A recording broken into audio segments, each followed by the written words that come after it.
mengalami langsung. Ya, Mungkin mantan terindah dari Mbak Corona. mantan. Jangan lupa tekan like sampai menjadi warna biru. Lalu tekan subscribe sampai menjadi abu-abu ya teman-teman. Jangan lupa klik juga loncengnya. Assalamualaikum warahmatullahi wabarakatuh. Salam jumpa dengan penyuluh hukum Kantor Wilayah Kementerian Hukum dan HAM Kepulauan Riau. Saya Siska Sukmawati. Hari ini dapat momen pas banget di tempat yang oke. Sekarang kita lagi dengan nih senior saya yang sudah viral beberapa hari. Tapi sebenarnya kalau soal viral, beliau ini viralnya udah dari zaman-zaman kami masih SMA. Pemacu semangat remaja Masjid Raya Al-Hikmah. Kalau sekarang sudah jadi remaja Masjid Agung. Gimana Bang Al-Fatah? Bang Fatah sehat tak? Alhamdulillah. Apa kabarnya Bu Siska? Kabar baik, semangat masih seperti dulu ya Bang? Masih. Cuma sekarang kita jarang kumpul di masjid. Karena kondisi dan segala sesuatunya, hanya kita lama tak bertemu. Alhamdulillah Iya. pagi ini Allah pertemukan kita di tempat suasana yang luar biasa ini, Masya Allah. Alhamdulillah. Kita lagi di mana nih Bang? Di Pantai Stumu, Tanjung Syambang, Nah, Kecamatan harus Bukit Lestari. di Dompa dan harus datang ke sini. Momen pemandangan alamnya luar biasa, dan pagi ini alhamdulillah kita kumpul mengambil momen. Ya, Kita mau sedikit sharing nih untuk masyarakat kita semua.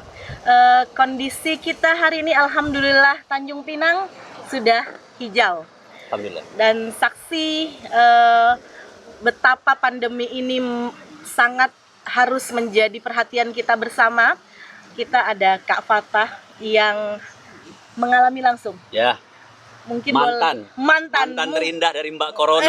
mantan terindah, tapi kami tetap sehat. Alhamdulillah kita jaga jarak. Alhamdulillah. Nggak ada kata kita putus silaturahmi hanya karena itu.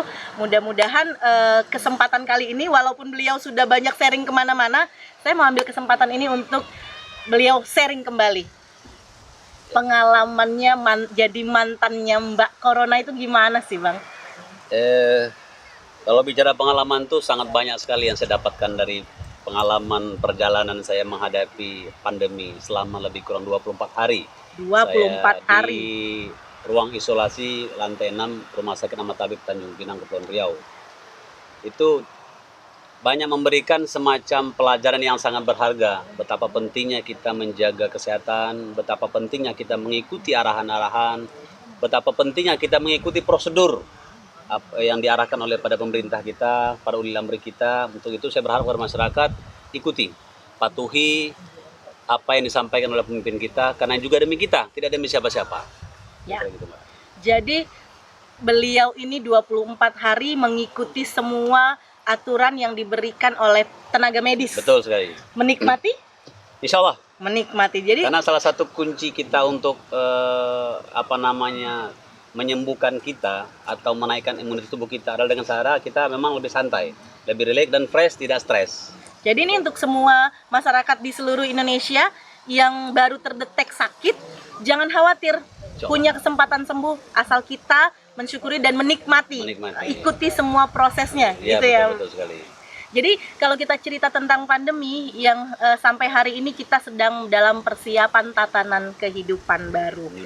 New normal bahasa keren. Bahasa kerennya. Ya, tapi kalau Tanjung Pinang kita pakai tatanan kehidupan baru. Nah, tatanan kehidupan baru ini tidak membuat kita lantas sudah merasa semua normal. Betul. Nah, kita dengarkan lagi nih, gimana seorang Bang Fatah, Kak Fatah. Kami banyak panggilan buat beliau ini karena nasyid kita di remaja, beliaunya juga, kompangnya juga beliau. Jadi banyak julukan nih buat beliau.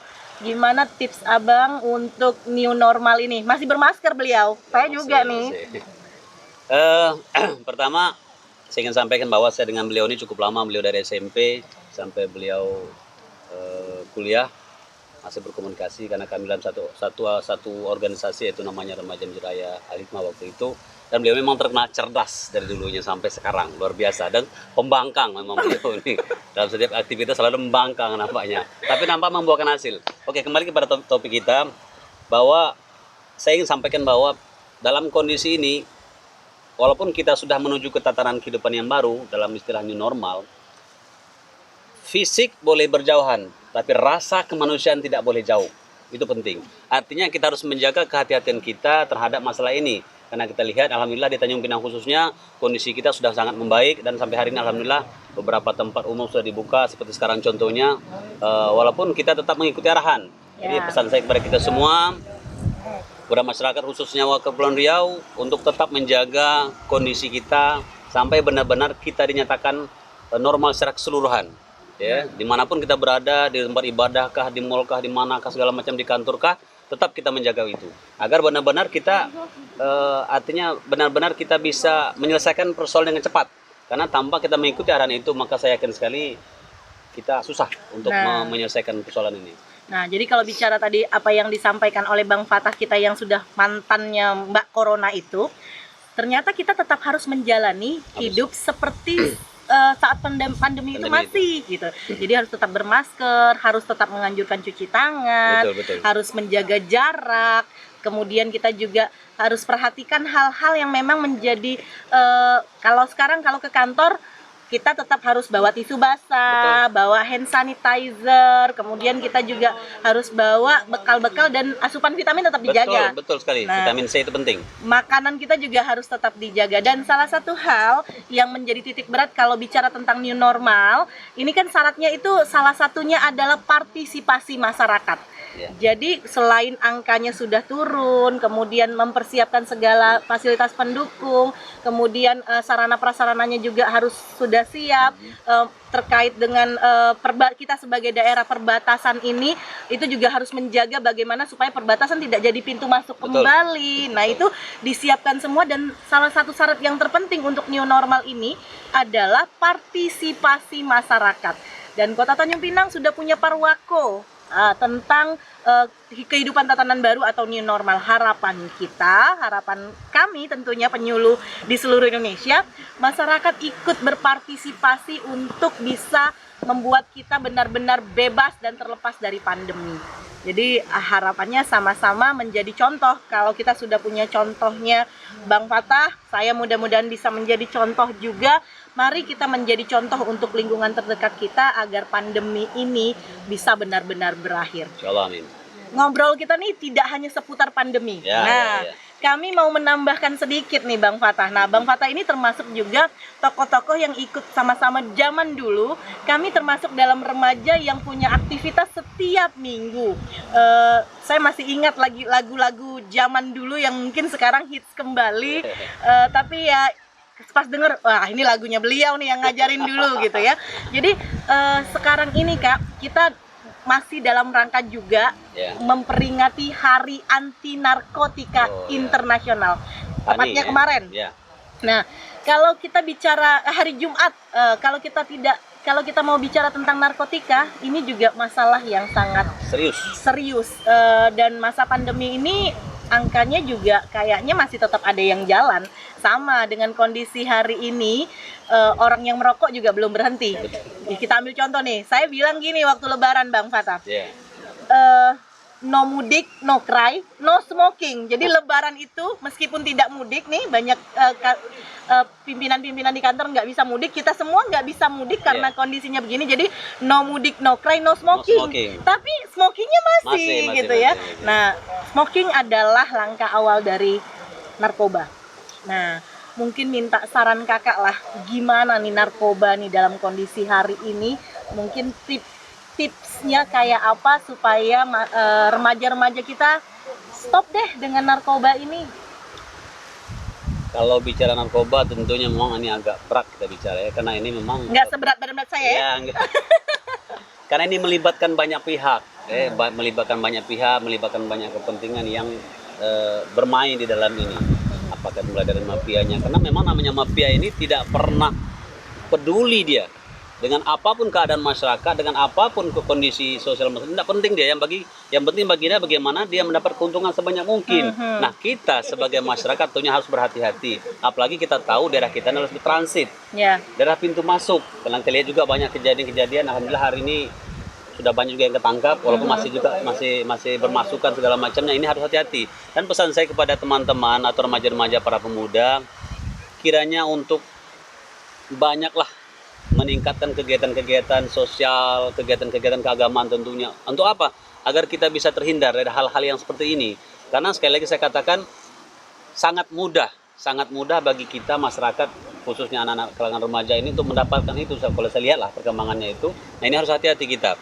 Jangan kita mudah tergiur dengan segala sesuatunya yang berbau seperti itu. Karena kalau kita tergiur maka hancurlah masa depan kita. Dan saya berharap juga kepada stakeholder sebagai pemangku kepentingan dan kebijakan terkait masalah ini juga harus segera meredam. Kalau perlu memang buatlah semacam undang-undang yang betul-betul membuat kapok lah para mafia-mafia kita. Karena kita lihat sendiri, mohon maaf sekali lagi, di dalam kondisi sulit seperti ini, pandemi seperti ini, tetap saja barang ini lancar, ya kan? Nah, ini juga tentunya kalau saya boleh meminta memintalah kepada, dalam hal ini mungkin kepolisian, ya, agar benar-benar bisa mengawasi peredaran narkotika ini di Kepulauan Riau, di Tanjung Pinang khususnya, agar benar-benar tidak lagi menjadi satu momok yang menakutkan bagi kalangan remaja. Karena kita punya anak, kita punya generasi, yang kita takut generasi ini yang akan tercaplok dengan hal-hal ini.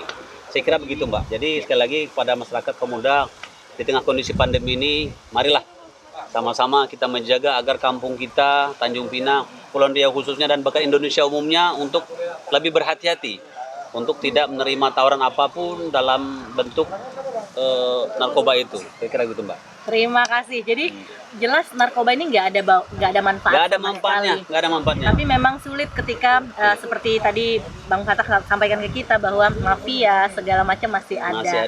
Nah, sekarang kalau semua pertanyaan, nah, polisi ngapain dong? Kejaksaan ngapain dong? Penyuluh hukum ngapain dong? Gitu ya, masyarakat menyalahkan. Kenapa ini begini? Saya nggak mau bilang penyuluh, tadi takut enak sama Mbak kan? Penyuluhnya juga begitu ya. Jadi akhirnya begini, kalau kita hanya mencari-cari kesalahan, saling menyalahkan, ini tidak bisa selesai. Harapannya setiap diri, setiap keluarga menjaga keluarganya masing-masing.